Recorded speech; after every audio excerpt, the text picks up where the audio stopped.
자, 오늘은 나다 네 번째 시간입니다. 나는 양의 문이라 라는 제목으로 말씀의 은혜를 나누겠습니다. 요한복음의 기록 목적 우리가 계속 매주 확인하고 있죠. 두 가지가 있다고 했습니다. 첫 번째는 뭐죠? 예수님이 하나님의 아들 그리스도이심을 믿게 하려고 요한복음을 주신 거고요. 두 번째는 그 이름을 힘입어 생명을 얻게 하려고. 이 두 가지가 요한복음의 기록 목적입니다.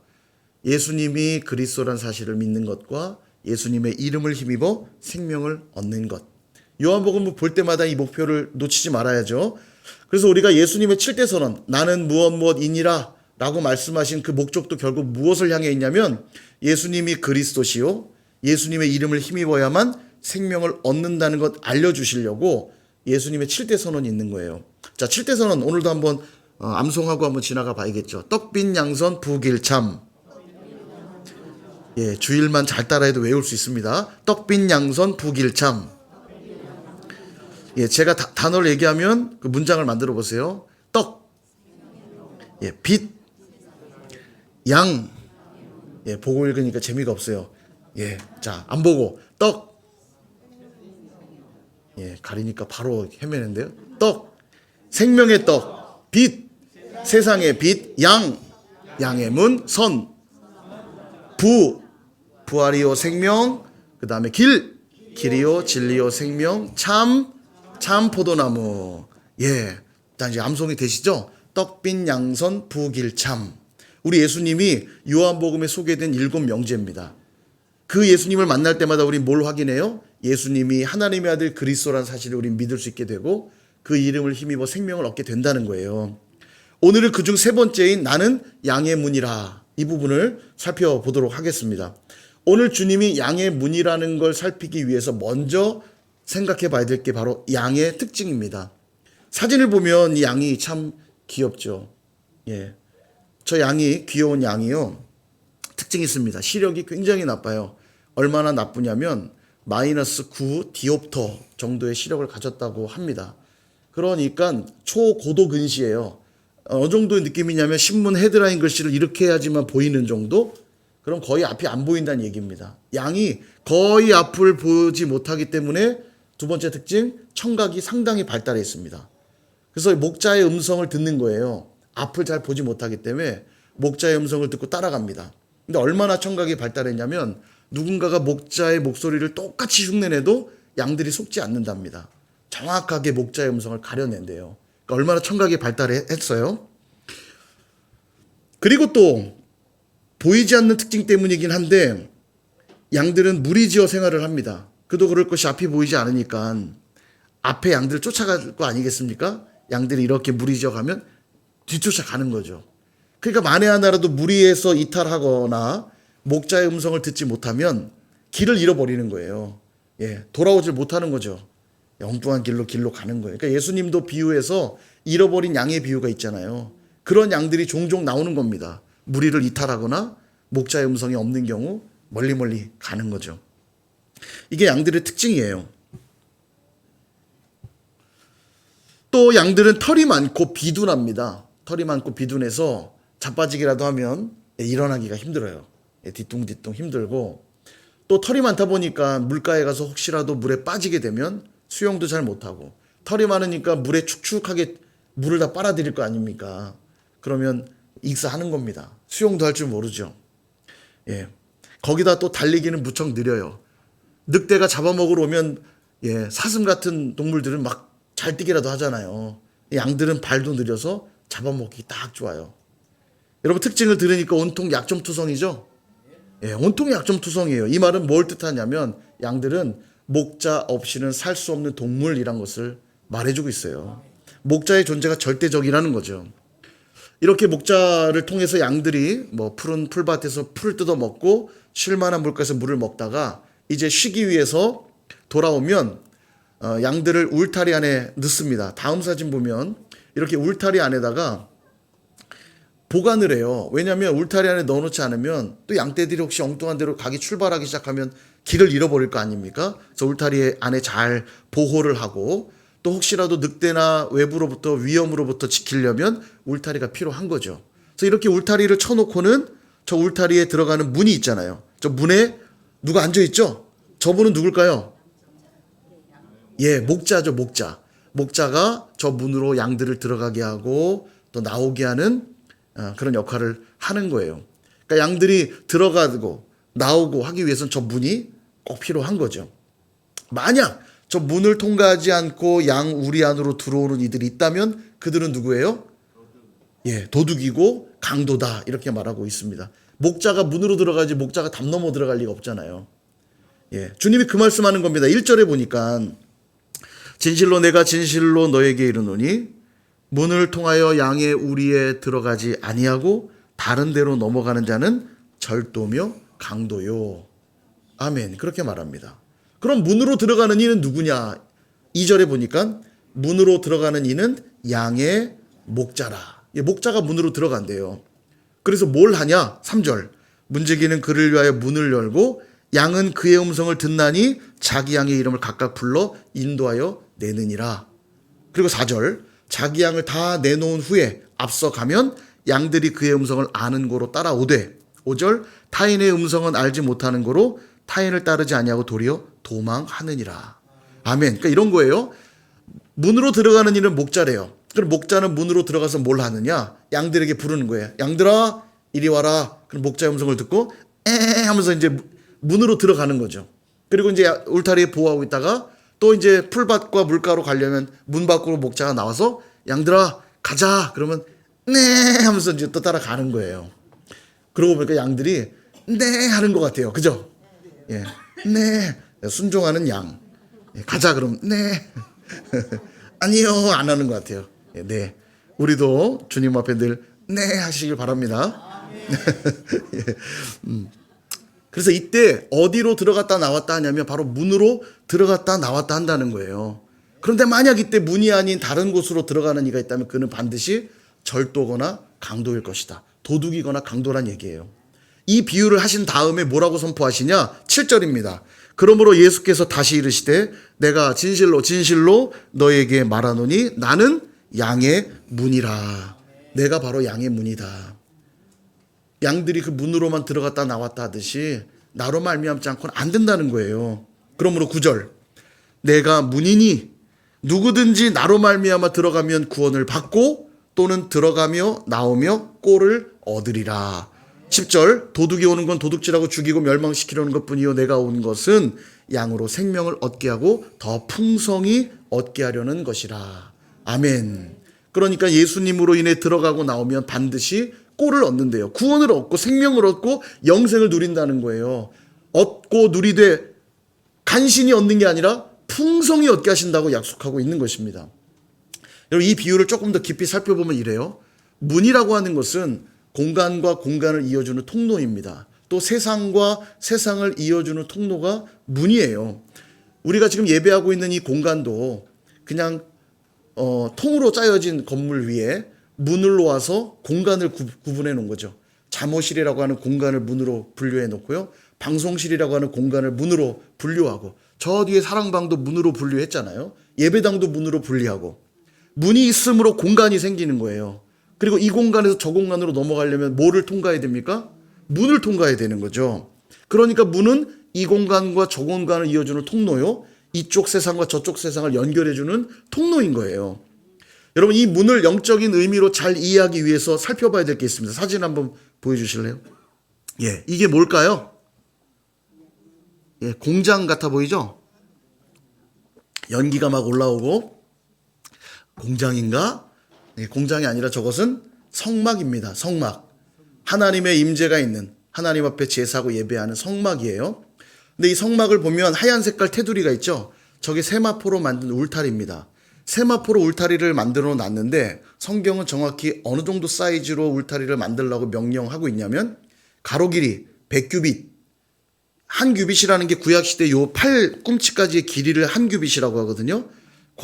이제 옛날에는 고대에는 측정 도구들이 정확히 없으니까 팔꿈치 길이로 규빗을 삼아요. 대략 45cm 정도입니다. 그러니까 뭐 0.5m 정도라고 보면 되는데 100규빗이면 대략 45m 정도 돼요. 꽤 길죠. 세로 길이는 50규빗. 22.5m. 예, 그러니까 저 성막의 사이즈는 생각보다 상당히 커요. 근데 중요한 건 뭐냐면 높이예요, 높이. 저기 보시면 높이. 이 세마포 울타리의 높이는 5규빗이어야 된다고 말하고 있습니다. 그러니까 환산해 보면 2.25m, 225cm예요. 225cm. 예, 어느 정도의 느낌이냐면 제가 175cm입니다. 대한민국 표준보다 약간 더 큰 키예요. 예, 맞아요. 대한민국 남성의 평균 키가 172래요. 제가 좀 더 큽니다. 그보다는. 그런데 대부분 남성들, 뭐 여성들 160에서 70 정도에 해당이 되고 제법 큰 우리 박성호 집사님 정도 돼도 190이 안 될 거예요. 그죠? 190이 안 돼요. 2m 넘는 분들 없어요. 제가 보니까 최홍만 씨가 굉장히 큰데 씨름 선수요. 전 씨름 선수 보니까 218cm더라고요. 상당히 큽니다만 그래도 225에 안 돼요. 뭘 뜻하냐면 성막 안에서 무슨 일이 벌어지는지 바깥에서는 알 수 있나요, 없나요?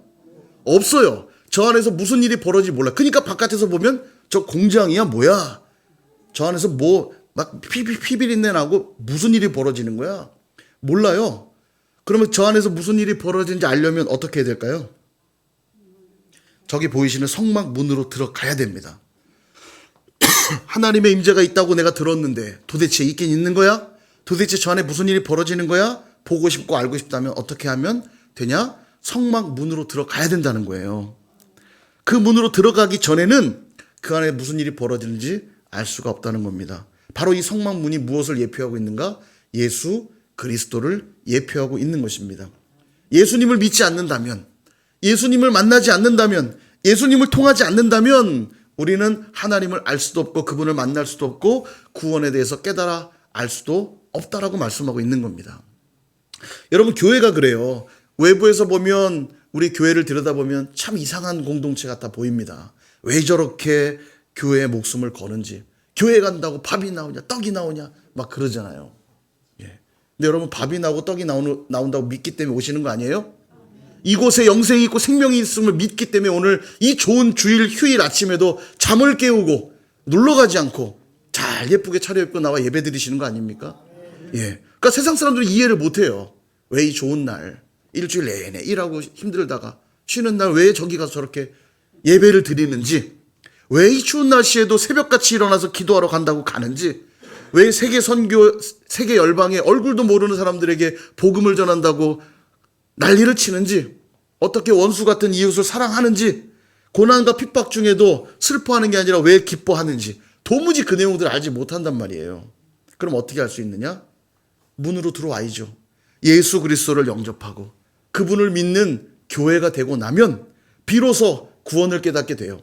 그러니까 왜 예배를 드리는지 비로소 알게 되죠. 왜 기도해야 되는지 알게 되죠. 왜 선교해야 되는지 알게 되죠. 왜 원수를 사랑해야 되는지도 알게 되고 고난과 핍박을 받는데도 기뻐할 이유가 분명해지는 겁니다. 그러니까 주님 만나기 전에는 아무리 설명해도 깨달아 할 수가 없다라는 거예요. 뿐만 아니라 성경은 구원의 문제를 문으로 설명하는 부분이 상당히 많습니다. 먼저 노아의 방주인데요. 노아의 방주를 보면 하나님이 세상을 심판하기로 작정하시고 노아에게 배를 만들라 명령하시죠. 방주를 만듭니다. 그리고 드디어 심판의 때가 돼서 노아와 그의 가족들을 집어넣으시고 동물의 암수 한 쌍씩을 집어넣으셨어요. 그리고는 이제 심판을 시작하려고 문을 닫을 때 누가 문을 닫았게요? 노아가 닫은 게 아닙니다. 성경을 볼까요? 창세기 7장 16절. 들어간 것들은 모든 것의 암수라. 하나님이 그에게 명하신 대로 들어가매 여호와께서 그를 들여보내고 문을 닫으시니라. 아멘. 문으로 들어간 자들만 구원을 받았다는 얘기를 하고 싶은 거예요. 노아의 방주의 그 구원의 문 안으로 들어간 이들만 심판받지 아니하고 구원을 받았다. 왜냐하면 구원은 내가 하는 게 아니잖아요. 내가 노력해서 받는 게 아니라 하나님이 주시는 거라는 걸 묘사하고 있는 겁니다. 주님이 문을 닫으시는 거예요. 6월절 어린 양 피 사건도 그렇습니다. 출애굽하기 위하 10가지 재앙을 하나 내리시죠. 우리 SBS도 공부했는데 다 까먹으셨죠? 비, 계입하, 가종우, 매흑장. 반응이 없는 거 보니까 아예 기억이 없으신 것 같아요. 그죠? 좀 웬 주문인가 하실 텐데 10가지 재앙이에요. 피재앙, 뭐 개구리 재앙, 예, 이재앙, 예, 파리재앙, 예, 그 재앙이에요. 그 중에 제일 마지막 재앙이 장자 죽음의 재앙. 장자 죽음의 재앙입니다. 장자 죽음의 재앙.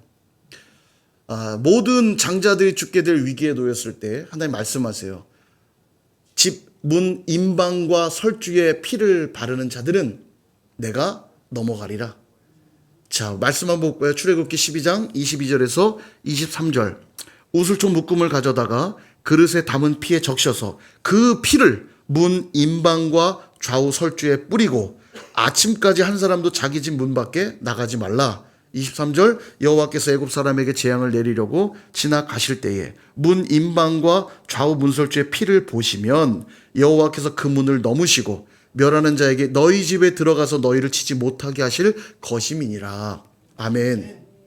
문 임방과 좌우 설주는, 문 임방은 문 위에 있는 공간, 거기가 임방이에요. 그리고 문을 고정하는 좌우 틀이 설주입니다. 그러니까 임방과 설주의 피를 바르라는 건 문에다 바르라는 얘기죠. 바른 다음에 주의사항, 절대 집 밖으로 나오지 마라.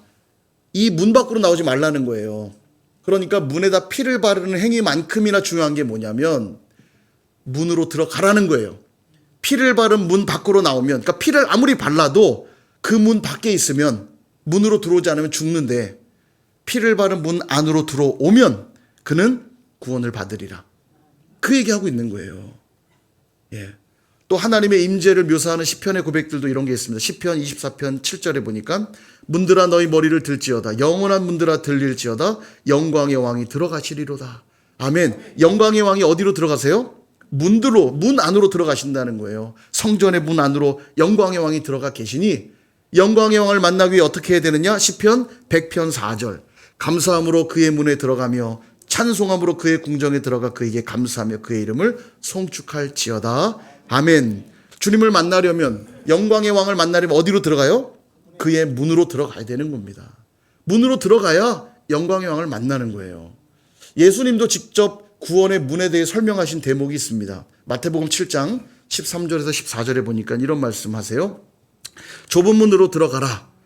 멸망으로 인도하는 문은 크고 그 길이 넓어 그리로 들어가는 자가 많고 생명으로 인도하는 문은 좁고 길이 협착하여 찾는 자가 적음이라. 아멘. 잘 보시면 문이 두 개 나와요. 하나는 멸망으로 인도하는 문. 자, 또 하나는 14절에 생명으로 인도하는 문. 문이 두 개 있죠. 멸망으로 인도하는 문은 특징이 뭐예요? 크고 길이 넓대요. 그러니까 큰 문이래요. 큰 문. 자, 그 다음에 생명으로 인도하는 문은 좁고 길이 협착하다. 좁은 문이라고 말씀하고 있어요. 두 개의 문이 등장하는 거예요. 문은 세상과 세상을 이어주는 통로라고 말씀을 드렸죠. 세상과 세상을 이어주는 통로. 그러니까 이 땅에 사는 자들이 천국으로 들어가는 문이 될 수도 있고 지옥으로 들어가는 문이 될 수도 있다라고 얘기하고 있는 거예요. 제가 PPT를 하나 준비했는데 여러분들 한번 자, 문이 두 개 있어요. 좁은 문하고 창문에 가까운 좁은 문과 넓은 문이 있습니다. 여러분, 천국으로 들어갈지 지옥으로 들어갈지 무엇으로 결정될까요? 천국으로 갈지 지옥으로 갈지 결정하는 게 열심으로 결정되나요? 선행으로 결정됩니까? 착한 마음 가지면 될까요? 돈 많으면 되나요? 명예와 학벌과 지식과 외모가 있으면 들어가나요? 아니에요. 단순하게도 천국으로 들어가나 지옥으로 들어가나의 결정은 문으로 결정되는 겁니다. 문. 어떤 문이냐가 중요한 거예요. 자, 한번 골라보실래요? 어떤 문으로 들어가실래요? 성경은 이렇게 말하죠. 멸망으로 인도하는 문은 크고 생명으로 인도하는 문은 좁으니. 자, 질문하겠습니다. 여러분, 어디로 들어가실래요? 좁은 문 가실래요? 자, 다음, 자, 한번 문 한번 볼까요? 네, 자, 좁은 문은 그 길 끝에 생명이 있고 넓은 문은 그 길 끝에 멸망이 있는 것 확인하셨죠? 예. 어떤 문으로 들어가느냐가 구원과 연관이 있다라는 거예요. 그래서 성경은 이렇게 말합니다. 요한복음 14장 6절 말씀. 예수께서 이르시되 내가 곧 길이요 진리요 생명이니 나로 말미암지 않고는 아버지께로 올 자가 없느니라. 아멘. 예수님이 아니면 안 된대요. 또 말씀해요. 사도행전 4장 12절. 이 말씀 같이 한번 읽어볼까요? 시작. 다른 이로서는 구원을 받을 수 없나니 천하 사람 중에 구원을 받을 만한 다른 이름을 우리에게 주신 일이 없음이라 하였더라. 아멘. 예수 이름 외에 구원받을 만한 이름을 주신 적이 없대요. 믿는 자에게 구원이 있을 줄 믿습니다. 정말로 아멘이에요. 예수님이 아니면 하나님께 나갈 수 없고 예수님이 아니면 구원과 생명을 우리는 얻을 수 없다는 사실을 믿으시기를 축원합니다. 사랑하는 여러분, 우리 주님 말씀하셨어요. 나는 양의 문이라. 우리가 양이잖아요. 그러니까 양의 문으로 들어가야만 꼴을 얻을 수 있습니다. 맞죠? 그런데 문제는 이 문이 생명으로 나아가는 문인지 멸망으로 가는 문인지 알 수가 없는데, 문을 잘못 고르면 어떡해요? 만약에 여러분, 문을 잘 고를 자신 있으세요? 문을 잘못 고르면 어떡합니까? 난 이 길이 생명의 들어가는 문인 줄 알고 열었는데 아니면 어떡해요? 착하게 살면 되는 줄 알고 열심히 착하게 살았는데, 선을 많이 행하면 되는 줄 알고 선을 많이 행했는데, 공부 열심히 하면 생명으로 갈 줄 알았는데, 돈 많이 벌면 생명으로 갈 줄 알았는데, 외모를 잘 가꾸면 생명으로 가는 줄 알았는데 아니면 어떡하냐고요. 문 잘 고르실 자신 있으십니까? 예, 여기서 우리가 이제 오해하면 안 돼요. 문은 지금 자꾸 문을 얘기하다 보니까 내가 마치 문을 선택할 것처럼 우리가 생각하지만, 실은 주님이 문을 열어주셔야만 가능한 일인 거예요. 그럼 문을 어떻게 찾을 수 있는가? 제가 정답을 알려드리겠습니다. 계시록 3장 20절 역시 같이 한번 읽어볼까요? 시작. 볼지어다 내가 문 밖에 서서 두드리노니 누구든지 내 음성을 듣고 문을 열면 내가 그에게로 들어가 그와 더불어 먹고 그는 나와 더불어 먹으리라. 아멘. 어떤 문인지 알 수 있는 방법이 있어요. 우리 주님이 문 밖에 서서 두드리신대요. 똑똑똑똑. 노크만 하시는 게 아니라, 노크하는데 그 도둑일 수도 있잖아요. 강도가 두드릴 수 있잖아요. 음성을 들려주신다는 거예요. 두드리면서 사랑하는 민호야, 똑똑똑똑똑. 그럼 오, 주님이시다. 그리고 어떻게 하면 돼요? 문을 열기만 하면, 그러면 주님이 들어와서 더불어 먹고 그는 나와 더불어 먹으리라 약속하고 있는 거예요. 그러니까 내가 문을 고르는 게 아닙니다. 내가 할 일은 그저 주님의 음성에 귀를 기울이는 거예요. 오늘도 녹화하면서 사랑하는 순이야, 사랑하는 영이야, 여러분들 이름 부른 거 아닙니다. 그냥 대한민국 대표 이름 한 거예요. 마치 우리 교회에 순이 영이가 있어서 그런 거지, 제가 그분들을 콕 집어서 말한 건 아닙니다. 사랑하는 철수야. 예, 순이 영이는 어디나 있어요. 부르실 때 가만히 계실 거냐고요. 주님이 찾아오셔서 문을 두드리면서 이름을 부르시는데, 오늘도 이렇게 예배하면서 말씀을 듣는 이 시간이 주님이 우리 마음 문에 와서 두드리시는 시간이에요. 사랑하는 누구야, 사랑하는 아들아, 사랑하는 내 딸아, 이 말씀을 듣기 위한 마음 문을 활짝 열고 나와 더불어 먹지 않겠느냐. 그때 우리 뭐만 하면 돼요? 마음 문만 활짝 열면 돼요. 주님, 제 마음에 들어오세요. 이 말씀을 통해서 제 가운데 임재해 주세요. 그럴 때 우리는 그 문으로 들어가 영생과 구원과 생명, 오늘 말씀한 대로 들어가도 나와도 꼴을 얻는 놀라운 은혜가 있다라고 말씀하고 있는 것입니다. 말씀을 정리합니다. 사랑하는 여러분, 양들은 양의 문으로 들어가기만 하면 들어가며 나오며 꼴을 얻는다고 약속하고 계세요. 이 말씀을 가만히 생각하니까 떠오르는 시편이 하나 있습니다. 바로 시편 23편이죠. 23편 1절과 2절에 보니까 이렇게 노래합니다. 여호와는 나의 목자시니 내게 부족함이 없으리로다. 그가 나를 푸른 풀밭에 누이시며 쉴 만한 물가로 인도하시는도다. 아멘. 여러분, 이 말씀대로라면 양들에게 필요한 게 뭡니까? 푸른 풀밭인가요? 쉴 만한 물가인가요? 아니에요. 양들에게 정말 필요한 건 뭐냐면 목자입니다. 목자. 어차피 앞이 보이지도 않는데 푸른 풀밭이 있으면 어딘 줄 알고 찾아가겠으며, 쉴만한 물가가 있으면 어딘 줄 알고 찾아가겠어요. 간다고 갔더니 사망의 묻지만 골짜기나 나오고 늑대가 으르렁거리는 숲이나 들어간다면, 푸른 풀밭이 있으면 뭐하고 쉴만한 물가가 있으면 뭐합니까? 죽는 길인걸요. 그러니까 양들에게 필요한 건 푸른 풀밭 쉴만한 물가가 아니에요. 목자입니다. 목자. 목자만 있으면 목자가 어디로 데려가요? 푸른 풀밭 쉴만한 물가로. 여러분, 사망의 음침한 골짜기가 나오죠. 유대 광야는요 골짜기가 많아요. 그러니까 풀을 뜯어 먹고, 풀이 그렇게 많은 동네가 아니잖아요. 풀을 다 먹었는데 풀이 없으면 그 다음 다른 풀밭으로 이동하기 위해서 골짜기가 많다 보니까 골짜기를 통과하는 일들이 있어요. 그러니까 양들에겐 죽을 것 같은 사망의 음침한 골짜기입니다. 근데 문제 없대요. 왜냐? 목자가 있으니까. 목자가 가진 그 지팡이와 막대기가 그 사망의 음침한 골짜기에서 지켜주는 거예요. 음성을 들려주면서 이리 와라, 이리 와라. 떨어질 것 같은 막대기로 탁탁탁 쳐주면서 그 골짜기를 통과하여 도착한 곳이 어딥니까? 푸른 풀밭이요. 쉴만한 물가도 마찬가지예요. 모든 물가가 잔잔히 흐르는 물가가 아닙니다. 어떤 물은 막 비가 많이 와서 물이 막 창궐할 수도 있잖아요. 양들은 잘못 물 마시겠다고 덮쳤다가는 물에 빠지면 그냥 죽는 겁니다. 위험한 곳이에요, 돌이요.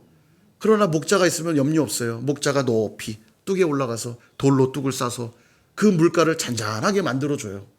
그러니까 목자만 있으면 어떤 물가도 쉴만한 물가로 바뀌는 거예요. 목자만 있으면 그 사망의 음침한 골짜기도 푸른 풀밭으로 바뀌는 거라고요. 양들에게 필요한 건 뭡니까? 목자예요. 그러니까 이 고백이 정확한 거예요. 여호와가 나의 목자이시기 때문에 내게는 부족할 게 아무것도 없습니다. 사망의 음침한 골짜기가 없다는 뜻이 아니에요. 여전히 내 앞엔 사망의 음침한 골짜기도 있고 거친 물가도 있지만 상관없어요. 내게는 목자가 있으니까. 내겐 부족함 없다 말하는 겁니다. 동일하게 죄인된 저와 여러분에게 필요한 건 다른 게 아니에요. 뭐가 필요합니까? 목자이신 예수 그리스도. 양의 문이라 말씀하시는 예수님이 우리에게 필요한 거예요. 그분만 있으면 우리 삶에도 여전히 사망의 음침한 골짜기가 놓여 있겠지만, 우리에게도 거친 물가가 있겠지만, 목자이신 주님이 있고 양의 문이신 그분이 우리에게 있기만 하다면 우리에겐 부족할 것이 없는 거죠. 그러므로 여러분, 아직 혹시 예수님을 영접하지 않은 분이 이 자리에 계시다면 마음 문을 활짝 열고 주님을 나의 삶에 모셔드리실 수 있기를 축복합니다. 그리고 이미 예수님을 영접하신 분이라면 그 주님과 늘 동행하시기를 바라요. 그러기만 한다면 들어가고 나오며 꼴을 얻고 생명을 얻되 풍성히 얻게 될 줄로 믿습니다. 12월 한 달도 예수님 필요해요라고 하는 우리의 목표 그대로 주님 한 분만 구하며 그분으로 만족하는 저와 여러분, 또 우리 선일교회가 되시기를 주님의 이름으로 축원드립니다.